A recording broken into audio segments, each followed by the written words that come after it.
Oi pessoal, tudo bom com vocês? Mais um Voando com Baleias no ar, toda quinta-feira, 6 horas da manhã no Spotify e ao meio-dia no YouTube.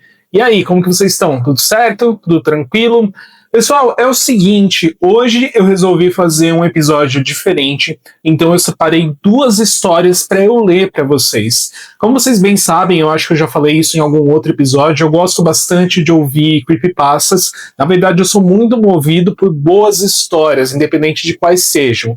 Para vocês terem uma ideia disso, ano passado, a minha retrospectiva do YouTube incluiu o canal Terrorizando, que fala ali, né, como o próprio nome já diz, sobre histórias de terror baseadas nos jogos. Então ele vai desdobrando as histórias e criando teorias em cima dos jogos. E estava na época do lançamento de Poppy Playtime 4. E eu fiquei um pouco obcecado pela história de Poppy Playtime. Já joguei? Não. Pretendo jogar? Menos ainda. Mas sei absolutamente tudo que rola na história, porque as histórias sempre me interessam muito. Tanto é que muitas vezes, quando eu tenho medo de algum filme de terror, mas tenho curiosidade mesmo assim, eu entro um pouco em hiperfoco de procurar sobre a história. Foi assim, por exemplo, com A Substância. Eu assisti recentemente A Substância e eu meio que já sabia tudo o que ia acontecer, porque eu já tinha lido muito sobre o filme. E achei legal, inclusive, gostei. Em alguns momentos achei engraçado, outros extremamente nojento. Mas é um filme muito bom e muito bonito, principalmente, né? As referências visuais dele são belíssimas. Então, posto tudo isso, colocado tudo isso para vocês, hoje eu separei duas das histórias que eu mais gosto, que eu já ouvi aí nesses últimos tempos e que me deixam, sei lá, pensativo, com a pulguinha atrás da orelha ali. Uma delas é uma história de horror fantasy, ou dark fantasy, que eu acho que é o melhor termo, que é uma história autoral de um fórum no... como chama mesmo isso daqui? Discord. Um fórum no Discord chamado Biblioteca de Histórias. Aliás, fica a dica para vocês também que gostam de histórias, que gostam de histórias autorais, de gente escrevendo. Tem esse fórum, esse servidor, na verdade, no Discord, chamado Biblioteca de Histórias, do Skyrox.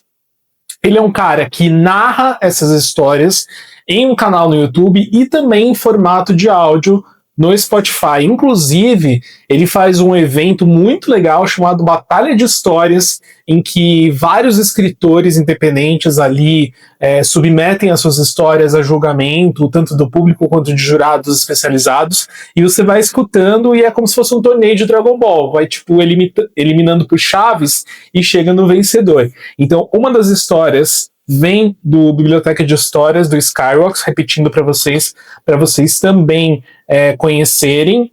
E a outra é uma creepypasta longa, tá? Que se chama A Fita de Segurança Mais Estranha que Já Vi. Eu tenho certeza que vocês já devem ter ouvido essa creepypasta em algum lugar, outros podcasters, outros produtores de conteúdo já devem ter lido também, mas eu quero trazer aqui para vocês. Então, hoje o episódio é diferente, hoje o episódio é de histórias, beleza? Então, bora lá para a primeira história. A primeira história se chama O Palácio Pálido, escrita por Bumi e retirada do servidor de Biblioteca de Histórias do Skyrox. Os deuses estão mortos e o mundo está condenado. Se procuras redenção, vá ao Palácio Pálido. Essa pequena oração ressoava na cabeça de Gindrick como o badalar de um sino. Ele não sabia por quê ou quem o chamava. Ele só sabia que tinha que ir. E tinha que ir ao Palácio Pálido. Ele sabia vagamente onde era. Em algum lugar próximo do Fosso do Demônio. Quando ele começou essa jornada, o fosso estava do outro lado do mundo. Agora estava a menos de um dia de viagem. Gindrick encontrou uma taverna onde poderia passar a noite. O taverneiro, um homem gordo, calvo e com um longo bigode, veio atendê-lo. Vejo que veio de longe, forasteiro, de Fargônia, eu presumo, pelo emblema na sua armadura.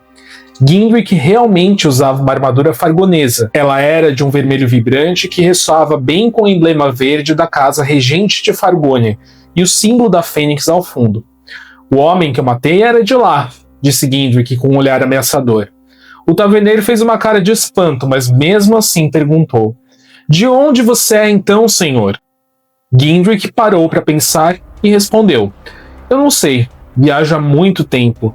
A única coisa que eu sei é que meu destino se encontra à frente. O Palácio Pálido. Eu tenho que chegar lá. Mais espantado ainda, o taverneiro exclamou: por que, em nome de todos os deuses, você iria para um lugar amaldiçoado como esse? Gindrick se surpreendeu. Ele não sabia que havia uma lenda sobre o Palácio Pálido. Amaldiçoado? Por que diz isso? Vejo que o senhor realmente não é dessas bandas. Dizem que há muitos séculos, antes da Grande Queda, o Palácio Pálido era governado por uma cruel necromante. O nome dela era Cyraniil. Com seu exército de mortos e demônios, ela reinava com um punho de ferro sobre essas terras, até que Balthus o Grande, um poderoso feiticeiro, conseguiu acabar com a tirania destruindo sua forma corpórea. Mas você sabe o que dizem sobre necromantes. Eles nunca realmente morrem. Dizem que até hoje o espírito de Cyraniil ronda o castelo, influenciando o mundo material de tempos em tempos à sua maneira. Gindrick deu de ombros e disse: bem, se meu destino é matar uma velha necromante, que seja. Eu vou. Agora traga um copo de hidromel e as chaves do quarto, rápido. Muito bem, senhor. Você que manda. Naquela noite, Gindrick sonhou o mesmo sonho que sempre tivera. Uma mulher nua, branca como a neve, recitando a mesma prece, o mesmo chamado. Ele tinha que ir. Ele precisava saber. No dia seguinte, ele pegou seu cavalo e se dirigiu ao Fosso do Demônio. O fosso nada mais era do que uma ravina que levava ao Palácio Pálido. Porém, em meio às pedras, toda sorte de criatura maligna se escondia. Os primeiros que atacaram Gindrick foram os Goblins, pequenas criaturas verdes, terrivelmente agressivas, mas nem um pouco desafiadoras. Caminhando mais um pouco, porém, ele se deparou com uma mantícora. Por mais que se pareçam com feras, mantícoras não são extremamente inteligentes. Ao ver um jovem guerreiro, a mantícora exclamou: ah, um guerreiro! Faz tanto tempo que ela não manda um pra mim. Para trás, monstro!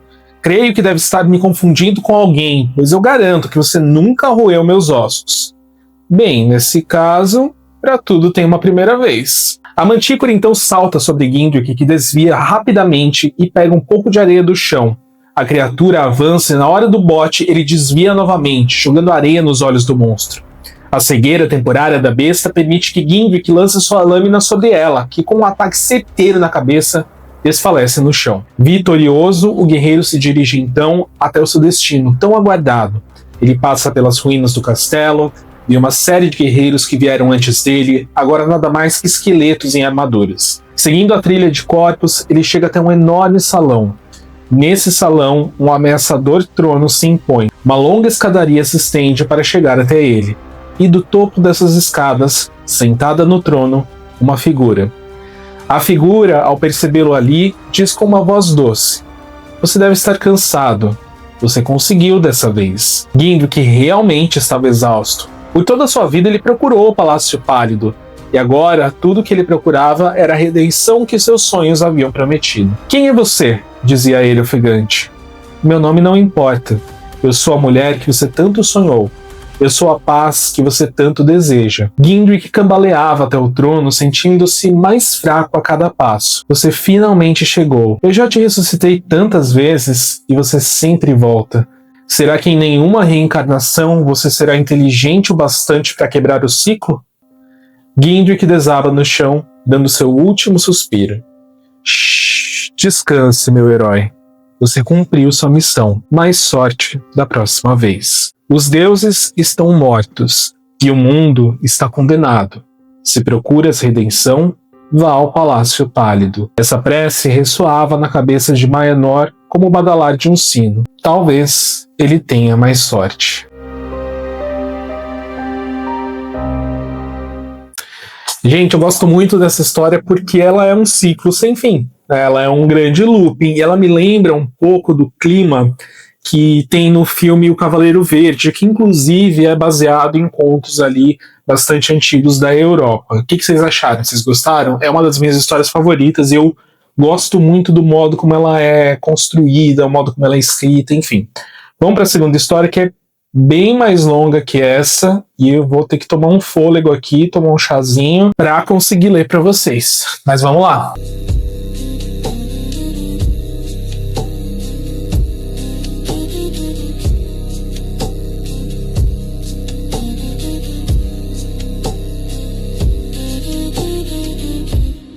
A fita de segurança mais estranha que já vi. Eu trabalho em um posto de gasolina na zona rural da Pensilvânia. É um trabalho chato, mas é muito fácil e me pagam bem. Algumas semanas atrás, um cara começou a trabalhar. O nome dele era Jeremy. Jeremy é estranho, ele tem cerca de 25 ou 26 anos e ele quase não fala, mas ele tem a risada mais apavorante que eu já ouvi. Meu chefe e eu notamos isso, mas nunca foi um problema, então não há muito que possamos fazer. Os clientes nunca reclamaram, ele sempre fez seu trabalho muito bem, até algumas semanas atrás, que é quando as coisas começaram a faltar. Roubos de empregados podem ser um problema a qualquer empresa que vende bens de consumo. Cerca de 2 semanas atrás, meu chefe começou a perceber que estávamos com pouco óleo de motor.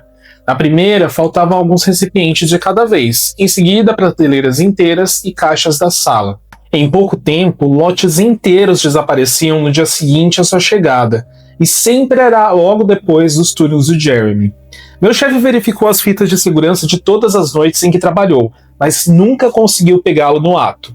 Jeremy trancava a loja no fechamento, e então o óleo de motor desaparecia no dia seguinte. Meu chefe geralmente leva as fitas para casa para tentar pegar Jeremy roubando, mas sua filha teve um jogo de softball ontem à noite, então ele me pediu para assistir as fitas para ele. Ele ofereceu para me pagar horas extras por fora, então obviamente eu aceitei a oferta. Existem 3 câmeras, então ele me deu 3 fitas diferentes para verificar.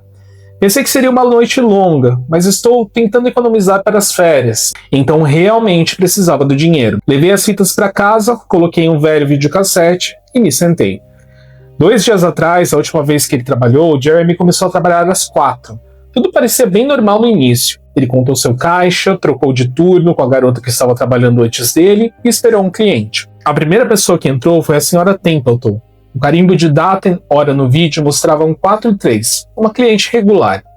Ela pegou seus cigarros e o jornal e pagou com uma nota de $20. Nada de incomum ali. O próximo cliente foi um cara local chamado Ron. Ele dirige uma motocicleta e geralmente entra a cada poucos dias. Ele encheu o tanque, pegou o saco de carne seca, pagou com seu cartão de crédito e saiu. Em seguida, foi um cara de chapéu de cowboy. Nunca o tinha visto antes, mas recebemos muitos estranhos passando, como em qualquer posto de gasolina. Ele colocou $40 de diesel, pagou com uma nota de $100 e seguiu seu caminho. Sentei-me e suspirei. A única coisa mais chata do que fazer esse trabalho é assistir outra pessoa fazendo isso. A oferta do meu chefe foi suficiente para me manter assistindo, então deixei a fita ligada. Tudo parecia bem normal. Tinha a sensação de que se Jeremy estivesse roubando o óleo de motor, ele já sabia que estávamos desconfiados dele. Não esperava que ele fosse burro o suficiente para nos deixar pegá-lo na câmera. As coisas ficaram chatas e rotineiras até cerca das 5 horas. Às 5h03, a senhora Templeton voltou.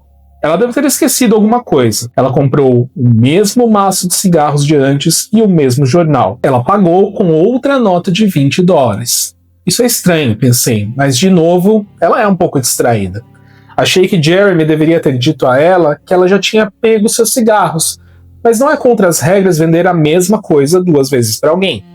Foi quando Ron entrou novamente. Ele comprou outro tanque de gasolina para sua motocicleta novamente. Mais tarde, verifiquei a câmera externa, porque pensei que talvez ele tivesse outro carro que queria encher, e o mesmo pacote de carne seca. Ele pagou com seu cartão e foi embora. Sem problemas, pensei que era apenas uma coincidência estranha. A senhora Templeton é esquecida, e Ron provavelmente tem mais de uma Harley. Foi quando o cara de chapéu de cowboy voltou. Senti um arrepio na espinha. Não pegue diesel, não pegue diesel. Descobri que estava sussurrando para minha sala de estar vazia. Mas ele pegou. Ele colocou $40 de diesel e pagou com outra nota de 100. Cada movimento que ele fez era idêntico à sua primeira visita, até a maneira como ele coçava o nariz antes de sair. Ou esse cara é rico, possui muitos caminhões e acabou de se mudar para a cidade, ou algo realmente bizarro estava acontecendo. Continuei observando. Cada cliente na próxima hora foi o mesmo de antes. Cada um deles. Eu estava seriamente apavorado, então às 6h03 a senhora Templeton voltou. Ela comprou seus cigarros e jornal novamente e pagou com outra nota de $20. Achei que ia perder a cabeça. Só assisti mais meia hora antes de começar a avançar rapidamente pelo resto. Era tudo a mesma coisa. Cada cliente entrava exatamente nos mesmos horários, exatamente 1 hora de intervalo. Agora eu sei que você está pensando, aquele filho da mãe do Jeremy tinha mexido nas fitas. Ele tinha feito um loop da sua primeira hora de trabalho repetidas vezes. Não era esse o caso. Existem janelas ao redor da área do caixa que a câmera cobre, e eu assisti a luz do sol diminuir à medida que o tempo passava.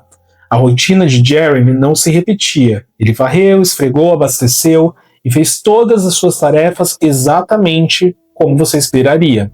Mas os mesmos clientes continuavam entrando. Eu estava em pânico nesse ponto. Algo estava seriamente errado com o que eu estava vendo, e não tinha explicação para isso. Pulei para frente até ele trancar a loja e sair para o seu carro. Ele não tinha roubado nada, mas continuei observando, só para ter certeza. Dei um avanço rápido pela última vez até cerca da meia-noite. Exatamente meia-noite e 3, do nada, o rosto do Jeremy aparece na câmera. Não quero dizer que ele moveu a cabeça para a câmera, quero dizer que em um segundo a loja estava vazia, no segundo seguinte seu rosto era tudo que eu conseguia ver. Ele não estava olhando para a câmera, ele estava olhando direto para mim, eu tinha certeza disso. Gritei e me atrapalhei com o controle remoto. Quando eu peguei, ele tinha ido, assim que tinha saído. Em um quadro ele estava lá, no próximo ele não estava. Minhas mãos estavam tremendo muito, mas coloquei outra fita. A câmera interna mostra a área de trás, perto do caixa, e eu seria capaz de ver como ele subiu para colocar seu rosto na câmera daquele jeito. Pulei para frente até meia-noite 3, mas não havia nada. Eu teria sido capaz de vê-lo em pé em uma cadeira ou algo assim nessa fita, mas ele não estava lá. Não o vi entrar na loja depois que ele saiu. É como se ele não estivesse realmente lá. Ele não sabe o código de segurança e nenhum alarme foi acionado naquela noite depois que ele trancou a loja. O que eu vi, no entanto, foi que meia-noite 3, o óleo de motor desapareceu da prateleira. Tudo. Assim como o rosto de Jeremy em um segundo estava lá e no segundo não estava. Desliguei aquela fita e fui para a cama, mas não peguei 1 minuto de sono. Meu corpo está exausto agora, mas minha mente está acelerada. Aquela fita foi, sem dúvida, a coisa mais assustadora e perturbadora que já vi na minha vida. Trabalho em algumas horas. Meu chefe me pediu para trazer as fitas de volta e avisá-lo do que eu encontrei. Mas, na verdade, o que diabos vou dizer? Jeremy trabalha no turno da noite hoje, logo depois de mim. E o plano é que meu chefe entre logo antes de eu sair e o confronte comigo, já que eu deveria ser o que o pegou roubando. Não tenho ideia do que eu vou fazer. Acho que vou ter que mostrar as fitas para o meu chefe, mas não quero assisti-las com ele. Nunca mais quero ver algo assim. Não consigo tirar da minha cabeça a imagem do Jeremy apenas sorrindo diretamente para a câmera. Foi o olhar mais assustador que já vi no rosto de outro ser humano. De qualquer forma, vou tentar dormir um pouco antes de ter que ir trabalhar e lidar com isso. Vou avisar vocês do que acontecer. Atualizando do meu celular, peço desculpas antecipadamente por erros. Meu chefe acabou de terminar de assistir as últimas fitas. Eu disse a ele o que esperar, mas você realmente não pode preparar alguém para algo assim. Ele está apavorado. Jeremy deve entrar às 4. Temos mais de 1 hora para nos organizar, mas nenhum de nós sabe o que dizer a ele. Ele é apenas um cara perturbado que gosta de roubar óleo de motor e assustar as pessoas, ou é algo mais? Não sei se isso é loucura, mas alguém acha que ele pode ter algo a ver com o loop do tempo? Meu chefe disse que nunca notou nada parecido nas outras fitas, mas a maneira como ele apareceu nessa me fez pensar que ele sabia que eu estaria assistindo. É como se ele quisesse que eu visse o que ele pode fazer, como se estivesse exibindo ou algo assim. A maneira como ele sorriu para a câmera foi como uma criança pequena mostrando a você um castelo de areia que acabou de construir ou algo assim. Não sei, provavelmente pareço louco. Com certeza me sinto. Vou conversar mais com o meu chefe. Temos que nos acalmar e descobrir como lidar com isso. Vou atualizar novamente hoje à noite, mas tenho um pressentimento muito ruim sobre como isso vai acontecer. Atualização, 4h33 da tarde, nenhum sinal do Jeremy, tentei ligar para ele, mas seu telefone está desligado, estamos chamando a polícia. 5h33, nenhum sinal do Jeremy, tentei ligar para ele, mas seu telefone está desligado, estamos chamando a polícia. Atualização 6h33, nenhum sinal do Jeremy, tentei ligar para ele, mas seu celular está desligado, estamos chamando a polícia. 7h33, nenhum sinal do Jeremy, tentei ligar para ele, mas seu telefone está desligado, estamos chamando a polícia. Atualização, 10h58 da noite. Caramba. Acabei de chegar em casa e vi minhas atualizações anteriores. As coisas fazem menos sentido agora do que nunca. Aqui está o que posso dizer. Fui trabalhar, Jeremy nunca apareceu, meu chefe e eu decidimos chamar a polícia, como você sabe. Quando peguei o telefone para ligar, no entanto, o sol se apagou. Não tô brincando, foi o que pensei que aconteceu. Aparentemente, eu apaguei por exatamente 5 horas, porque quando olhei para o relógio eram 9h30 da noite. Acho que fiquei preso no loop do tempo de Jeremy e então voltei ao ponto exato em que apaguei, se isso faz sentido. Mas foi quando as coisas ficaram realmente estranhas. Meu chefe estava ao meu lado quando apaguei, pronto para corroborar minha história para a polícia. Quando voltei a mim, o telefone estava na minha mão, mas estava morto. Nem mesmo um tom de descagem. Meu chefe ainda estava ali, mas não se movia. Ele estava em pé, mas congelado. Olhei para o relógio novamente e ele não estava se movendo. O ponteiro dos segundos estava preso no 12. Eram exatamente 9h33. O relógio do caixa, da tela do computador, também não estava se movendo. Meu telefone estava congelado.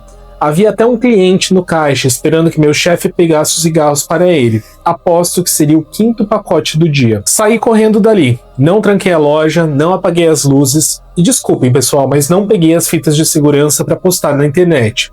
Acredite em mim, essa foi a última coisa em minha mente. O posto de gasolina fica em uma rodovia principal e os carros estavam estacionados ao longo dela, exceto que eles não estavam estacionados, estavam congelados. As pessoas dentro estavam sentadas imóveis como estátuas de cera. Entrei no meu carro e rezei para que ele pegasse. Graças a Deus ele pegou. Na metade do caminho para casa, o tempo voltou a funcionar. A estática do rádio se transformou em música, como deveria ser, e pelo que pude perceber ao ouvir o apresentador falar entre as músicas, ninguém percebeu o congelamento do tempo, ou o que quer que fosse. Eu era o único. Bem, tenho certeza de que Jeremy também percebeu. Ainda não tenho ideia de onde ele está ou o que está fazendo. Estou me escondendo no meu quarto e vou ligar para a polícia novamente de manhã.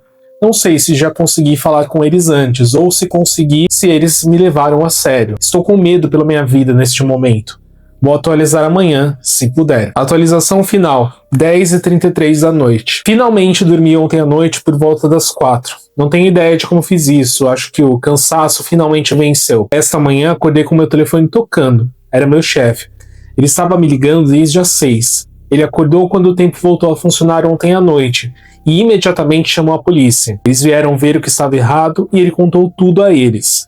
A polícia por aqui são todos caras de baixo nível. Eles estavam mais preocupados com óleo de motor desaparecido do que com qualquer outra coisa. Mas meu chefe achou que iria levar, contanto que tivesse a atenção deles. Eles decidiram ir procurar o Jeremy. Nós guardamos as candidaturas de todos os nossos funcionários em arquivo, e como o Jeremy acabou de começar a trabalhar aqui, a dele foi fácil de encontrar. Eles verificaram o endereço nela e foram até a casa dele. Você não vai acreditar no que eles encontraram. O endereço que Jeremy listou em sua candidatura era um terreno vazio, ou pelo menos agora é. Havia uma casa lá, mas ela queimou em 1993. Sendo uma cidade pequena, quase todos se lembram daquele incêndio. Uma família de 4 pessoas costumava morar lá há muito tempo. Dizem que eles tinham um filho afastado, de quem nunca falavam muito. Mas não posso dizer com certeza se isso é verdade. O que posso dizer é que, após uma investigação do seguro, o incêndio foi considerado criminoso. A casa inteira estava encharcada de óleo e incendiada como uma bomba molotov. A família inteira estava dormindo quando aconteceu. Nenhum deles sobreviveu. Eles nunca pegaram o cara que fez isso. Dizem que quando tentaram entrar em contato com o filho afastado, ninguém o encontrou. De qualquer forma, meu chefe ligou e me contou isso. E eu fiquei apavorado. Então ele me pediu para ir ao posto de gasolina. Você tá louco? Eu disse. Mas ele me garantiu que a polícia estava lá com ele. Então, ele soltou uma bomba. O FBI também estava na cidade e eles iriam falar comigo de qualquer forma, então eu poderia muito bem ir. Eram cerca de 7h15 da manhã, eu queria voltar para a cama, mas pensei que não conseguiria dormir muito mais. Então fui. 4 homens de terno me cumprimentaram e me disseram para sentar. Revisamos tudo 2 ou 3 vezes até que eles tivessem todos os detalhes anotados. Contei a eles sobre Jeremy e a fita de segurança ontem à noite no trabalho. Tudo. Finalmente, depois que terminei, um dos agentes disse: "Oh meu Deus, temos outro caso em nossas mãos." Então, eles me fizeram assinar um monte de papéis dizendo que não contaria a ninguém sobre o que aconteceu. Então não posso dizer muito mais. Posso estar quebrando a lei apenas por postar isso. Então agora estou em casa. Não sei o que vai acontecer comigo. As palavras daquele agente, quando contei a ele a história, vão me assombrar pelo resto da minha vida. De qualquer forma, tenho que ir. Tenho algumas coisas para fazer hoje, e depois tenho que ir trabalhar para pegar algumas fitas. Meu chefe e eu achamos que esse cara novo, Jeremy, ele é um completo esquisito, está roubando óleo de motor e tenho que assistir as imagens de segurança para ver se consigo pegá-lo fazendo isso. Tenho coisas melhores para fazer, mas meu chefe está me pagando horas extras por fora e estou tentando economizar para as férias, então realmente poderia usar o dinheiro. Deve ser bem simples. O óleo sempre desaparece logo após seus turnos. Acho que só vou assistir as fitas, pegá-lo no ato e pronto. Gente, essa foi a creepypasta da fita de segurança. Quando eu ouvi essa história pela primeira vez, que eu acho que eu já devo ter ouvido umas 2 ou 3 vezes, eu fiquei muito arrepiado no final, porque é um plot que você não espera. Pelo menos dá uma dica ali no meio do caminho, quando ele fica preso no looping temporal. A gente não sabe o que o Jeremy é, a gente não sabe se é uma entidade, não sabe se é um demônio, não sabe se é um, sei lá, um saci pererê, qualquer coisa do tipo. E aí, gostaram da história? Gostaram desse episódio diferente, lendo historinhas pra vocês? Espero que tenham gostado. Me contem aí se vocês gostaram, se vocês querem que eu leia outras histórias que eu gosto aqui também. E é isso, gente. Já tô ficando sem voz, Voando com Baleias vai ficando por aqui. Não se esqueçam, então, toda quinta-feira a gente tem um encontro marcado sempre às 6 horas da manhã no Spotify e ao meio-dia no YouTube, além, é claro, dos nossos cortes nas redes sociais, tá? Instagram, TikTok, YouTube formato Shorts, como vocês bem sabem. Fiquem bem, se cuidem e eu espero vocês na próxima semana. Um abraço, falou, valeu, até lá. Tchau, tchau.